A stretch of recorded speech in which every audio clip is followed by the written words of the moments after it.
Spartacus TV series उन TV series में से एक है जिसकी हटकर स्टोरी थी, हटकर एक्शन था, हटकर ब्लड स्पैटर्स था और कुछ हटकर अडल्ट सीन्स थे। आई मीन लिटरली, जैसे हम नहीं चाहते थे कि इतनी अच्छी सीरीज खत्म होने के बाद में कोई भी इस सीरीज के साथ में उंगली करे या इसे खराब करे। वैसे अब तक स्पार्टकस की कई सारी सीरीज आई हैं और जरूरी नहीं है कि आपने उन सीरीज को देखा हो इस सीरीज को समझने के लिए, क्योंकि सीरीज पहले ही एपिसोड में पहले के सीरीज के काफी सारी चीजों को कवर अप कर लेती है। लेकिन स्टिल ऊपर ऊपर स्टोरी जानने के लिए, अच्छे से सीरीज को समझने के लिए मैं रिकमेंड करूंगा कि आप पहले के भी जितने भी सीजन है इसके वो देख लें। एंड ट्रस्ट मी, सारे के सारे मस्ट वॉच हैं। अब इस सीरीज के पहले स्पार्टकस के 4 सीजन आ चुके हैं, लेकिन मैं आपको वो एग्जैक्ट ऑर्डर बताऊंगा जिस ऑर्डर में आपको स्पार्टकस देखना है, ताकि आप उसे और भी अच्छे से एंजॉय कर सकें। सबसे पहले आपको 2011 में आई स्पार्टकस गॉड्स ऑफ अरीना देखना है, फिर उसके बाद में 2010 में आई स्पार्टकस ब्लड एंड सैंड देखना है, फिर 2012 में आई स्पार्टकस वेंजेंस देखना है, और फिर फाइनली 2013 में आई Spartacus War of the Damned देखना है, और फिर उसके बाद में आपको ये बेहतरीन series Spartacus house of Asher देखना है। मैं अभी प्रॉपर से एशर सही टोन में नहीं बोल पा रहा हूँ, सही एक्सप्रेशन में नहीं बोल पा रहा हूँ, लेकिन सीरीज में जो लीड एशर है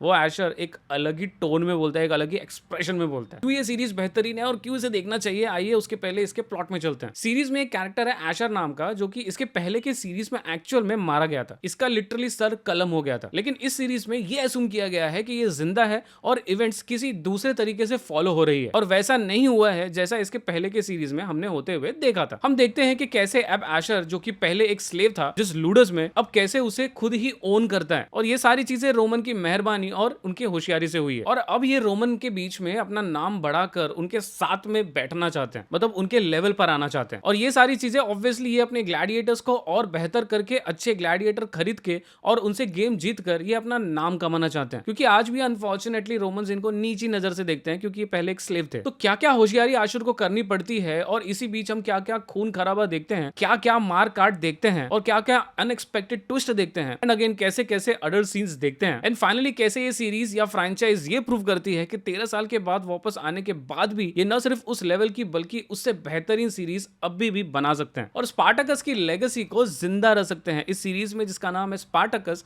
हाउस ऑफ एशर, जो कि अवेलेबल है, जिसके अकाउंट आते हैं लगभग 2500 में, मगर हम आपको दे रहे हैं 14 दिनों के लिए एब्सोल्युटली फ्री। लेने के लिए वीडियो के डिस्क्रिप्शन में दिए गए व्हाट्सएप पर तुरंत कांटेक्ट कीजिए। Fucking peril.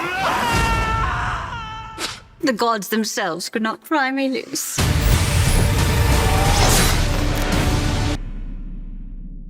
First things first, देर आए दुरुस्त आए। Again I had zero idea कि ये सीरीज रिलीज होने वाली है, क्योंकि इंडिया में ये किसी भी प्लेटफॉर्म पर अवेलेबल नहीं है। मैं एक्सपेक्ट कर रहा था कि शायद से हॉटस्टार पर आए, बट अनफॉर्चुनेटली नहीं है, इसलिए अनफॉर्चुनेटली मुझे इसे इस पर देखना पड़ा। अच्छा, इसका सिर्फ पहला एपिसोड देखा है and immediately I fail in love with this series. शायद आपको 2 या 3 एपिसोड लगेंगे इस सीरीज से हुक होने के लिए, but trust me, it's worth the wait. इसको पूरा जरूर देखिए। आई मीन एशर नाम का कैरेक्टर जिसे हम इतना हेट करते थे पहले के स्पार्टकस के सीरीज में, इस सीरीज में उससे इतना प्यार करेंगे ये एक्सपेक्ट ही नहीं किया था मैंने। अच्छा, स्पार्टकस सीरीज के ना कुछ यूनिकनेस थे जिसकी वजह से ये स्पार्टकस की फ्रेंचाइज इतनी हिट थी। Story, blood spatters, twist, adult content, हट्टे कट्टे तगड़े ग्लैडिएटर्स, बेदर्द रोमन्स और उनके बेदर्द गेम्स। अलग ही लेवल पर जाकर ग्लैडिएटर्स को मारना और दूसरे ग्लैडिएटर्स को मरता हुआ देखना, 1 मिनट के लिए आपका पिछवाड़ा टाइट हो जाता है। और इसके हर एक एपिसोड में एक ब्रेथ टेकिंग ट्विस्ट है कि भैया आगे क्या ही होगा। और भाई साहब, सीरीज जिस लेवल पर, जिस ट्विस्ट पर एंड होती है, I was like this is simply not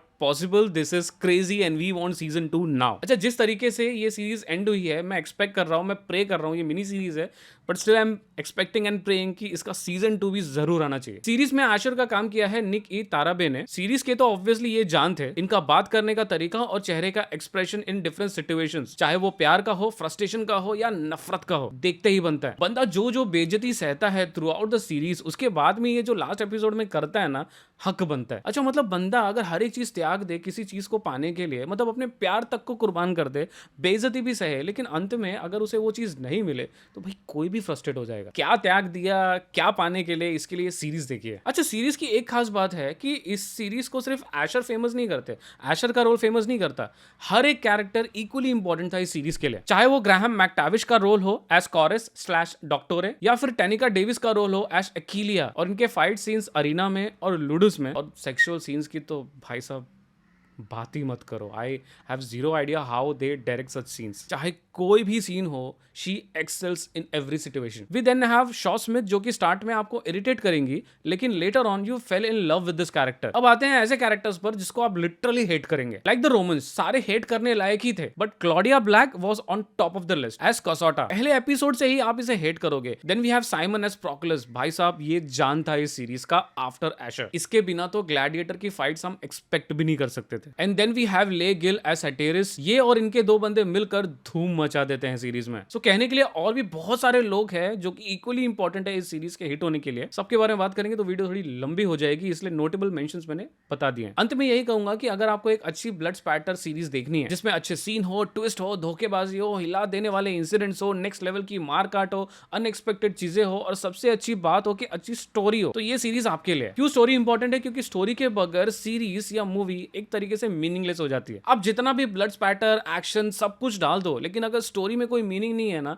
तो किसी को भी वो मूवी या सीरीज पसंद नहीं आएगी। जैसे फॉर एग्जांपल मैंने हाल ही में बॉर्डर 2 देखी। ये सीक्वल था बॉर्डर का। ये बॉर्डर 2 हिट भी हुई, और मेरे हिसाब से ये पार्ट 2 जो हिट हुई है, ये सिर्फ पार्ट 1 के दम पर हिट हुई है। मेरे हिसाब से बॉर्डर 1 से ऑलमोस्ट पूरा इंडिया इमोशनली जुड़ा हुआ था, और उस इमोशंस के साथ में ही खेला गया है हमारे साथ में। और क्योंकि वही इमोशन लेकर हम बॉर्डर 2 देखने जाते हैं। आई अंडरस्टैंड, कभी कभी लोग इमोशंस पर ज्यादा फोकस करते हैं, दिल से सोचते हैं, दिमाग की बाद में सोचते हैं। सबके अपने अपने रीजन हो सकते हैं, लेकिन यही इमोशंस का फायदा उठाकर बॉर्डर 2 हिट हुई है। देखिए, बॉर्डर 1 में जो इमोशंस थे, जो सॉन्ग्स थे, जो इंसिडेंट्स और डेथ्स होते हैं, नेवी और आर्मी की मजबूरी और कमजोरी दोनों दिखाई जाती है। और सबसे अच्छी बात, उसकी स्टोरी। पूरे मूवी में हमको समझ में आता है कि क्या हो रहा है, क्यों हो रहा है, और आगे क्या प्लानिंग हो रही है। और डायलॉग्स तो उस मूवी में एक से एक थे। ये सारी चीजें मिलकर उस मूवी को हिट बनाती थी, और उसके इंसिडेंट्स हमारे दिल से जुड़े हुए थे, इसलिए कहीं ना कहीं हम उससे काफी ज्यादा इमोशनली अटैच हो गए थे। आई मीन, एक पल के लिए उस मूवी को देखने के बाद में हमने ये समझा कि एक आर्मी ऑफिसर, एक नेवी ऑफिसर और एक एयरफोर्स ऑफिसर क्या क्या कुर्बानी करता है देश की रक्षा करने के लिए। लेकिन अनफॉर्चुनेटली मेरे हिसाब से बॉर्डर 2 ने इनमें से कुछ भी ऑफर नहीं किया। पूरे मूवी में कहीं से भी गोली चल रही है,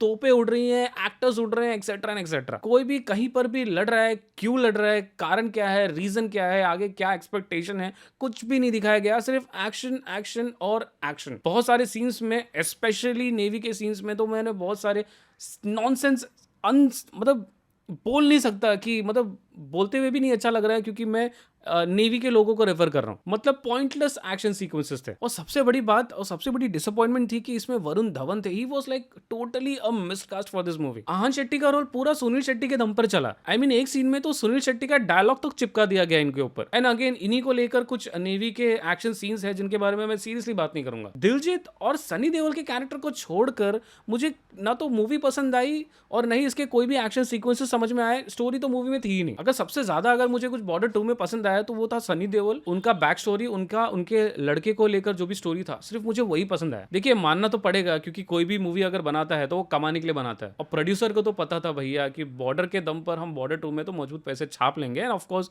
वो छाप रहे, इतना छाप लिया कि बॉर्डर 3 का भी ऑलमोस्ट अनाउंसमेंट हो चुका है। लेकिन लोगों का इमोशंस ना आप एक ही हद तक यूज कर सकते हो और उससे पैसे कमा सकते हो, या फिर लोगों को बेवकूफ बना सकते हो। Anyways, coming to the topic, यहीं पर ये हाउस ऑफ अशर 13 साल के बाद आई है। अपने पहले के सीरीज के हर एक एलिमेंट पर फोकस किया है, उल्टा उससे कुछ अच्छा ही ऑफर किया है, और अपने पहले के सीरीज के हर एक फैक्टर पर फोकस करके इस सीरीज को जस्टिफाई किया है। And that is why this is a must watch series. मेरे हिसाब से बिल्कुल भी मत मिस कीजिए, और इसलिए इन सारी चीजों को ध्यान में रखते हुए मैं इसे रेट करूंगा 9 आउट ऑफ 10। स्टार्टिंग के 2-3 एपिसोड्स थोड़े से स्लो है, मे बी जिन्होंने पहले के सीरीज न देखे हो वो उसे ड्रॉप करके आगे बढ़े ही नहीं। लेकिन हमने पहले के सारे एपिसोड्स और सीरीज देखे हैं, तो हमको पता था कि भैया कुछ ना कुछ तो धमाका आएगा, और आया। जाने से पहले वीडियो के डिस्क्रिप्शन में व्हाट्सएप और टेलीग्राम चैनल का लिंक है, हमारे चैनल को ज्वाइन करना ना भूले, ताकि आपको मिल सके सारे OTTs के give Awez absolutely free, plus latest movie, series and trailers के अपडेट्स भी। अंत तक वीडियो देखने के लिए धन्यवाद। Stay safe.